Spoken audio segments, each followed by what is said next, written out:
Welcome to Musical Mondays, presented by the Peoria Symphony Guild. Today's program is a discussion about the upcoming Peoria Symphony Orchestra performance at Grace Presbyterian Church that will be broadcast on WTVP, WCBU, and WGLT in Bloomington. It's a program that features Baroque music for the most part, but it's also a program where there's a lot of symbolism about this season, and in fact, the title of the program is A Season of Hope. So when we put this program together, we thought, it would be a great time in December to do a performance of music and symbolism of the holidays, but also something that kind of brings a sense of hope and peace and something that we can look forward to in the coming year. Of course, it's been a very tough year on many fronts for the nation and for the country. There's been the pandemic, there's been divisiveness on all kinds of issues, but it's a time where we can come together as a community. So I want to talk to you about this program and somewhat about the composers, but at first I want to discuss the symbolism in the music and around the music and embedded in the music. So you're going to have to bear with me because some of these ideas are my own, but they were inspired by thoughts that came to mind while I was putting together this program. We have 6 players on stage, 2 violins, viola, cello, bass, and either organ or guitar. And we're playing music from the Baroque era that uses a lot of counterpoint. And counterpoint, of course, means that certain instruments, certain solo instruments have lines that are independent of another solo instrument. And so it sounds very much like a conversation. And at times, these instruments can be in not harmony with each other. They can be in dissonance with each other. But the whole Baroque style of composition, which also stems from earlier styles like the Renaissance, uses those dissonances to move the music forward. So the music doesn't stop on a dissonance. It doesn't remain in conflict. It moves forward through things like tempo and rhythm to resolve those dissonances. So as I was preparing for this concert, I was kind of inspired by a certain inspiration about how that reflects our society in many ways. And what we have in these pieces is certainly a dialogue that doesn't always sound harmonious, but moves forward to a resolution, and sometimes between the movements, that the resolutions are even an agreement to disagree, if you will. And then they're followed by another movement that's more harmonious, and the different solo instruments are working more together toward an understanding. And I was thinking, isn't this very much like our society? Isn't this very much like the tensions inherent in a democratic society? And so the message of the music is somewhat related to the time of year, to the holidays, but it's also, I think, very much related to us as a society. So one of the features of this program, if you will, indulge me, is that I'd like you to listen to these pieces with that in mind. You can hear dissonance that eventually is resolved. You can hear differences of opinion amongst solo instruments, if you will. And you can hear how it's all governed by tonal music, tonality as we call it in the music world, that serves as a kind of constitution, if you will, for how these things are resolved. And I think that especially at this time, with all the controversy we've been experiencing all the differences of opinion, and on top of that, the threat of a pandemic, that this is the time to listen to this music in a way that's much deeper than just enjoying the melodies. So as you listen to these pieces, I hope you'll keep that in mind, but also keep in mind the hopeful tone that we're striking in this concert, because as we progress towards the new year, we will certainly have good news to celebrate beyond what the holidays bring us in the sense of vaccines and other things. We have reasons to be hopeful, even if we've also had reasons to somewhat despair slightly, because it didn't seem that there was a resolution of all these dissonances in our society apparent before us. So that's the idea of the concert and the program, and I hope that you'll enjoy it. And I'm going to talk a little bit more specifically about some of these items in a second. But I also want to point out that during this program, we will have messages from different faith leaders in the community. And I was very much edified by their enthusiasm for this project. So we will have everybody from the Bishop, Louis Tilka, who's new to Peoria, to the rectors at St. Paul's, Reverend Hightower, and even an imam and a rabbi from the Jewish community. And their enthusiasm for giving a message of unity in our community, if you will, and hope and respect, I think, is the perfect message for this program. In this first example from Corelli's Christmas Concerto, Opus 6, number 8, you hear in this allegro immediately how the energy of the piece is driving everything forward. You hear how the two solo violins are playing kind of in opposite ways of each other. They're kind of playing the same material, but they're never really synced up.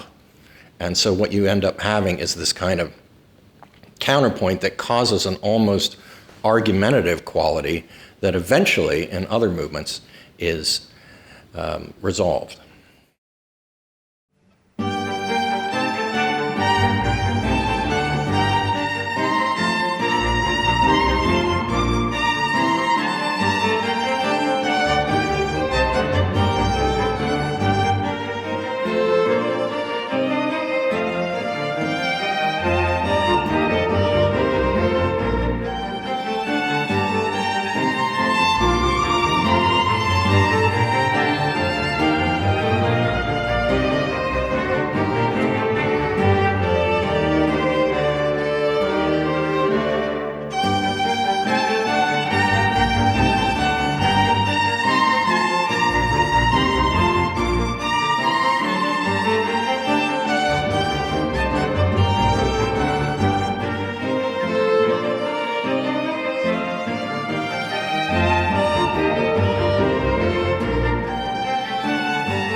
Now listen to the following movement, which is a largo, and you'll hear a completely different kind of discussion between the solo instruments. It's the solo cello, solo first violin, and solo second violin. And what you hear is a beautiful kind of affirming antiphonal effect, if you will, between the two solo violins, and the cello as kind of the wise teacher repeating the lesson, if you will.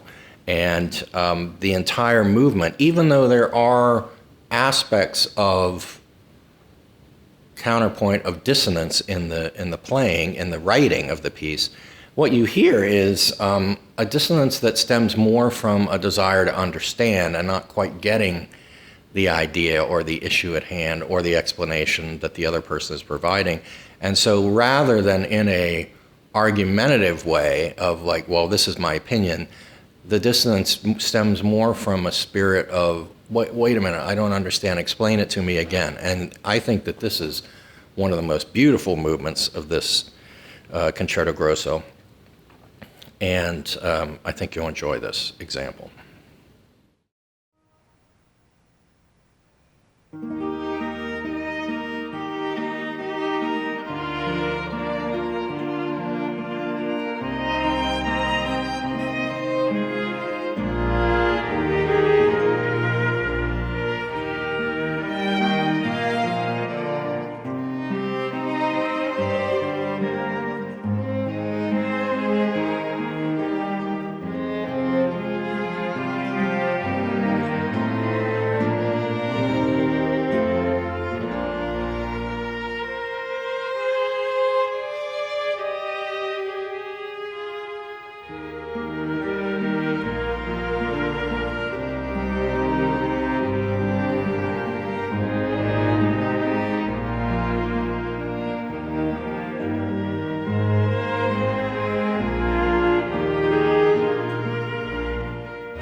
While we're on the subject of these Corelli pieces, we should discuss the whole concept of the Concerto Grosso, which is what these pieces are. There's 3 Concerto Grossos on this concert, 2 by Corelli and 1 by Handel. The Concerto Grosso, of course, stems from the word concerto, and if you listened at all to the musical phrases that we've been posting on the PSO website and on our Facebook page, the word concerto comes from the Italian word, and it basically means a concert, but it also has the context of a concerted effort. And I like to think of the word concerto if you split up the two Italian words and you kind of use them in a casual way, the two syllables in the word, con meaning with and certo meaning certainly, I like to think of it as meaning together, certainly. However, in a concerto grosso, the word grosso means large, so it means there's more than one soloist, and in this case you hear that in the cello and the two violins.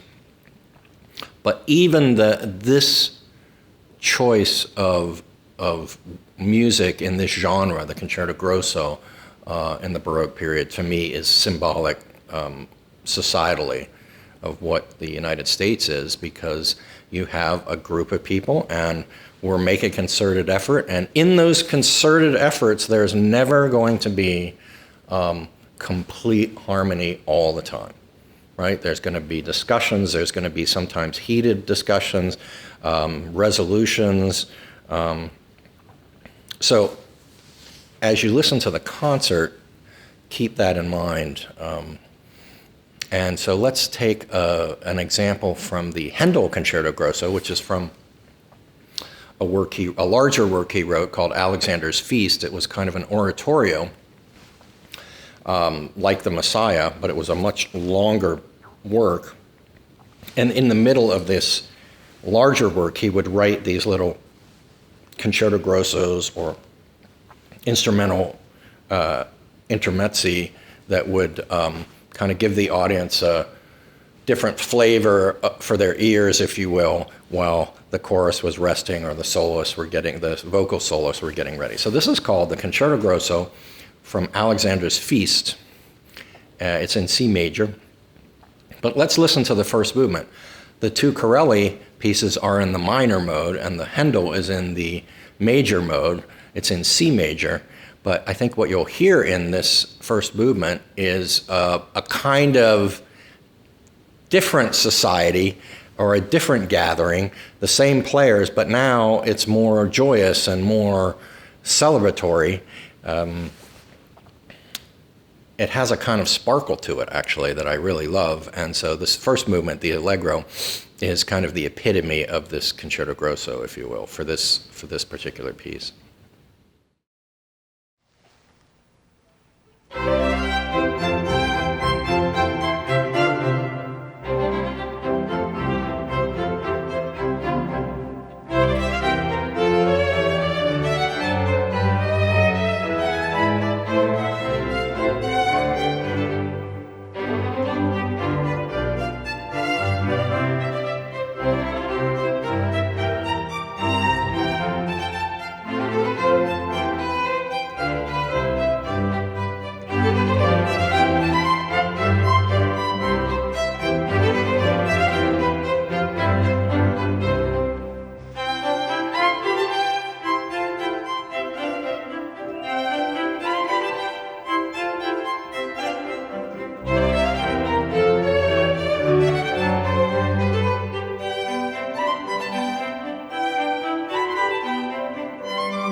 Two other works on this program are by Johann Sebastian Bach.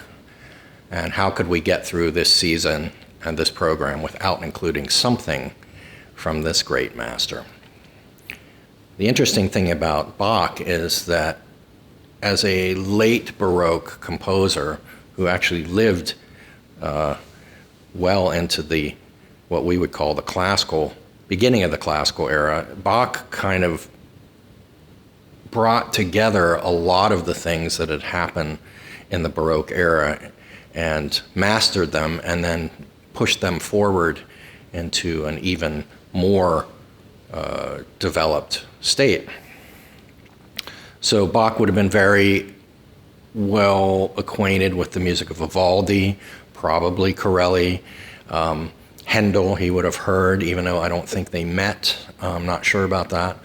But all of these styles, the Italian Baroque, the French Baroque, the German Baroque, Bach mastered all of them.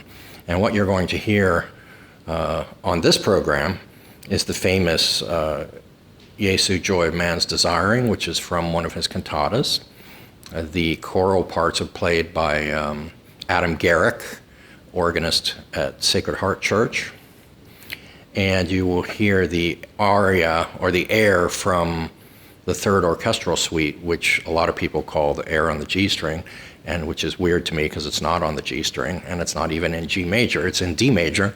So I don't know where that title came from, but I think it's a reflective piece, and in the midst of our joy and hope, I wanted to offer you something beautiful that's also reflective, so that we can make sure that we are mindful of the challenges that we faced and that we are overcoming at this point.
Another work on the program is actually, if you will, my compositional debut with the Peoria Symphony. It's a small, short work in which I took the melody from an ancient Gregorian chant from probably 600 AD. It was the text and the melody were originally written by Polinius, Saint Polinius actually, and it's the Latin. The opening phrase is "Ubi caritas et amor Deus ibi est," which means where there's charity and love, God is there.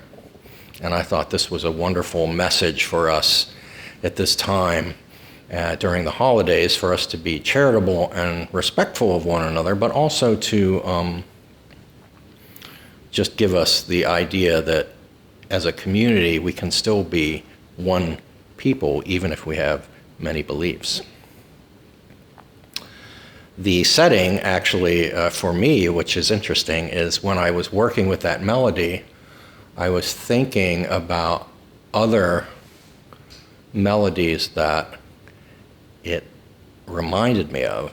And so here you have this ancient chant melody that oddly enough is very much like the melody in Beethoven's Ninth Symphony for the Ode to Joy, the Schiller poem. And I was astounded because I thought, it's the same message. Schiller writes in the poem, and Beethoven uses that text in the Ninth Symphony about how we're all one people, humanity is all one race, if you will. And so I thought I would incorporate Beethoven's melody into this work. And then in the midst of that, I also was astounded that when you set the harmony, again, in tonal music, I kind of look at the construct of tonal music with its kind of guidelines for the way harmony works, the grammar of it. It is really kind of a sonic constitution. So I was struck by the similarity in harmonic language of the chorale melody from Bach's Jesu, Joy of Man's Desiring, which is also on this program. So you'll hear three different melodies that start out with the ancient melody, but all three melodies come from works that are desiring the same thing for us as a people. I hope you enjoy it. You're going to hear the preliminary version of this that I wrote, and then upon reflection and listening to it, I asked my good friend Lee Wenger to come in and do a little narration with the piece at the beginning and then during certain sections of the piece. It's a very short work, but if you want to hear the full version, you'll have to wait for the broadcast itself. I hope you enjoy this.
Now I'd like to invite Lee Wenger to say a few things just about his work with the Peoria Symphony. I've enjoyed Lee's work with me. If I ever needed a narrator anywhere in the world, I would ask him to do it. From way back, my second year, I think, when we did an opera, we did the world premiere of an opera that was written in the 1930s, about the Civil War, and Lee was the narrator for that. He's narrated other things for us in the Civic Center and on WTVP for our Sound Bites program, so I think you'll enjoy talking to him. Thanks, George. Good to see you again. I'm Lee Wenger, and I'll be narrating the version of the Ubi Caritas that will go along with the music you just heard, arranged by our own Maestro George Stelluto. I was very interested to see that was going to be on the program because I'm not a classical musician myself. I wish I'd have stayed with piano lessons. But we do sing a version of the Ubi Caritas on Holy Thursday at Holy Family Church right here in Peoria. So I was familiar, at least, with the words, if a different set of the music. I'm a Peoria native. I've been performing, singing around Central Illinois for nigh on to 60 years, man and boy. And one of the earliest performances that I had the pleasure of doing was with the Peoria Symphony Orchestra. While I was still a student at Bradley University, the conductor had an idea to do a multimedia presentation of a concert version of music from West Side Story, and took a whole bunch of us downtown into the alley behind the old Block and Cool, the old Carson Perry Scott, and we had a rumble down there. And when it turned out on the screen, it was a huge screen at the Shrine Mosque at the time, and we were reenacting some of the rumble in front of it while the orchestra was playing. It was a wonderful experience. But something I remember about it is as we were rumbling in the alley behind Carson Perry Scott at the time, people up in the Caterpillar building right down the alley from us were watching from their windows, and someone called the police thinking there was an actual fight going on. My association with the symphony has always been a pleasure, has continued through various conductors and through various years, and some narrations. Haven't asked me to play the piano yet. That's probably a good thing, but I've always enjoyed narrating, and I hope you'll enjoy this version of the Ubi Caritas. Now here's George Stelluto again. Thanks, Lee. I really appreciate your being here for this. I hope you enjoyed this virtual Musical Monday presented by the Peoria Symphony Guild. It's been my pleasure to discuss this music with you, and I hope you'll enjoy it. Just for your own schedules, the video broadcast will be on WTVP Create channel on December 19th, and the audio broadcast will be on WCBU and WGLT on January 1st. So I think this is a great program for the season. It's a great program for where we are in our world, if you don't mind my saying. And I want to thank the musicians for playing this beautiful music, and to you for supporting us and listening to us. And if you're interested in hearing these programs again, the Peoria Symphony will be streaming these 3 programs from September, October, and December, starting December 21st for 1 month.